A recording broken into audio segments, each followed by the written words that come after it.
ধাপ্পাবাজি ছাড়া কি দিল্লির নেতারা কথাই বলতে পারেন না? প্রতিটি লাইনের আগে মিথ্যে না বলে কি বিজেপি হওয়া যায় না? মিথ্যে বলে বলেই কি 23-এর বিপুল জনসমর্থনের আশা করছে দিল্লি বিজেপি? সোমবার জেপি নাড্ডা সাহেবের সাংবাদিক সম্মেলন জন্ম দিল নানা প্রশ্নের। নাড্ডা সাহেবের দাবি, দীর্ঘ বাম আমলে নাকি উগ্রপন্থী সমস্যা ছিল মারাত্মক। রাজ্যে ড্রাগসের থাবা পরিবেশ বিষিয়ে তুলেছিল বাম আমলে। শুধু এই নয়, আরো নানা কৌশলে বামেদের বিঁধলেন নাড্ডা সাহেব। প্রশ্ন হলো, ওনাকে কোন পণ্ডিত লিখে দিয়েছেন ত্রিপুরার অতীত নিয়ে? উগ্রপন্থী দমনের জন্য যে নরেন্দ্র মোদী মানিক সরকারের প্রশংসা করেছিলেন, সেটাও কি করে ভুলে গেলেন নাড্ডা সাহেব? जहां 4 साल से अधिक भारतीय जनता पार्टी ने राज किया है, वहीं 35 साल की छाया भी सीपीएम की सरकार की हमको देखने को मिलती है। और वह छाया जो 35 साल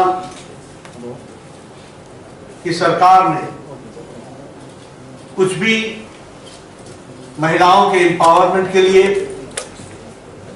नहीं किया, वही ट्राइबल्स को इग्नोर किया और यूथ को एक्सप्लॉइट किया। ऐसी परिस्थिति के पश्चात हम जब सीपीएम की सरकार को देखते हैं तो कम्युनिस्ट रेजिम ने टेररिज्म को बढ़ावा दिया, इन्फिल्ट्रेशन को बढ़ावा दिया, इंसर्जेंसी चरम सीमा पर थी। बंद और blockade was the order of the day. Drug smuggling was the thriving business here. Corruption was the order of the day, and caste tensions were created. All this I am saying only to make you remember the dark days, so that you remember the good bright days also.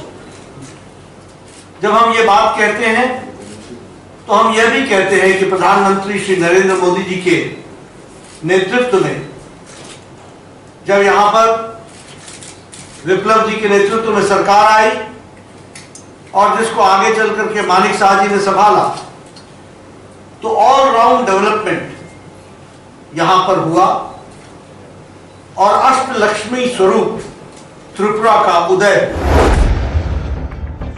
BJP আসার পর রাজ্যে শুধু নেই আর নেই, চাকরি নেই, কর্মসংস্থান নেই, ব্যবসা নেই, নতুন কাজের সুযোগ নেই। এসব জানেন নাড্ডা সাহেবও, কিন্তু কিছু তো বলতে হবে। সোমবার নাড্ডার দাবি, ত্রিপুরা নাকি প্রচুর পরিমাণে আনারস, আদা, লেবু, রসুন ইত্যাদি বহির্রাজ্যে পাঠাচ্ছে। মানুষ আত্মনির্ভর হয়েছে। আগে এমনটা ছিল না। বিজেপি আসার পরেই এই ম্যাজিক হয়েছে বলে দাবি নাড্ডা সাহেবের। समझने वाली बात है और आपके माध्यम से, पत्रकार बंधुओं के माध्यम से बताना चाहूंगा कि पर कैपिटा इनकम 30% त्रिपुरा का बढ़ा है और 1,30,000 पर एनम पर पर्सन हमारा पर कैपिटा इनकम बनी है। 1,30,000 पर एनम पर पर्सन। जब हम इकोनॉमी डेवलपमेंट की बात करते हैं तो these are the indicators which show, ये है सूचकांक जो बताते हैं कि किस तरीके से त्रिपुरा का आर्थिक विकास हो रहा है। उसी तरीके से जो बजट था वह 12,700 करोड़ था, 600 करोड़ था, जो आज 27,000 करोड़ रुपए हो गया है। स्पेशल इकोनॉमिक जोन उसको सेटअप किया जा रहा है। Now Tripura is exporting jackfruit, pineapple, lemon, sugandhi nimbu, ginger, adrak, and it is branding also. अब लोग बोलते हैं कि ये मैं त्रिपुरा का अनानास लेके आया हूं, पाइनएप्पल लेकर के आया हूं, ये अदरक लेकर के आया हूं। यानी किस तरीके से यहाँ के प्रोडक्ट्स का, एग्री प्रोडक्ट्स का मार्केटिंग हुई है, ब्रांडिंग हुई है, वह भी हमको समझना चाहिए। তবে এদিন ছাপ্পা ভোট দারুণ পূর্ণতা পেল। ত্রিপুরা সাংসদ থেকে মুখ্যমন্ত্রী, পুরো ভোটের জয়ীরা সবাই তো ছাপ্পাই জয়ী। মানুষের ভোট লুট করে ক্ষমতা স্বাদ পাওয়া নেতাদের এদিন শুভেচ্ছা জানাতে ভোলেননি নাড্ডা সাহেব।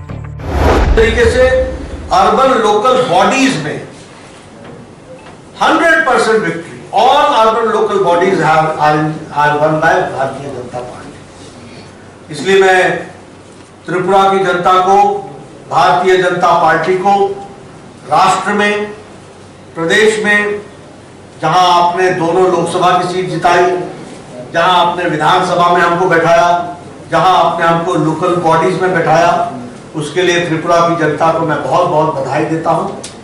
और आदरणीय मोदी जी के नेतृत्व में डबल इंजन की सरकार, डबल एनर्जी के साथ, एक इंजन ग्रोथ के साथ त्रिपुरा नई ऊंचाइयों को छुएगा।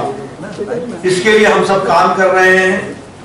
एक त्रिपुरा श्रेष्ठ त्रिपुरा, एक भारत श्रेष्ठ भारत, इस बात को लेकर के हम चले हैं। मित्रों, मैं कल से यहां आया हूं। मैंने यहां सबसे पहले प्रदेश के पदाधिकारियों की बैठक की है, फिर उसके बाद मैंने एमएलए और मिनिस्टर्स की बैठक की है, उनसे मैं मिला हूं। फिर उसके बाद मैंने ट्राइबल के हमारे एमएलए और ट्राइबल के हमारे एमटीसी के सदस्य, उनके साथ मुलाकात की है। फिर हमारे अलायंस पार्टनर आईपीएफटी के साथ मुलाकात की है, और फिर हमने कोर कमेटी के साथ मुलाकात की है। सभी लोगों के साथ मिलकर डिटेल में चर्चा करके मुझे इस बात का संतोष है कि भारतीय जनता पार्टी को आने वाले समय में आप सबके आशीर्वाद से फिर से त्रिपुरा की जनता आशीर्वाद देगी, और हम पूरी ताकत के साथ मोदी जी के नेतृत्व में डबल इंजन की सरकार में त्रिपुरा को शांति, विकास के समर्थन के साथ साथ एक त्रिपुरा का उज्जवल भविष्य हम देखते हैं, और उसको साकार करने में हम और हमारी पार्टी कोई कसर नहीं छोड़ेगी। এবারে প্রশ্ন হচ্ছে, নাড্ডা সফরে মানুষ নতুন করে কি পেল? ত্রিপুরার কি কোনো লাভ হবে নাড্ডা সাহেবের মতো বড় রাজনৈতিক ব্যক্তির রাজ্য সফরে? এসব প্রশ্নের উত্তর আপাতত নেই। তবে হ্যাঁ, একবার শিক্ষা পেয়ে এ যাত্রা দিল্লির বাটপার থেকে কিন্তু রাজ্য যথেষ্ট সতর্ক। Bureau report, independent.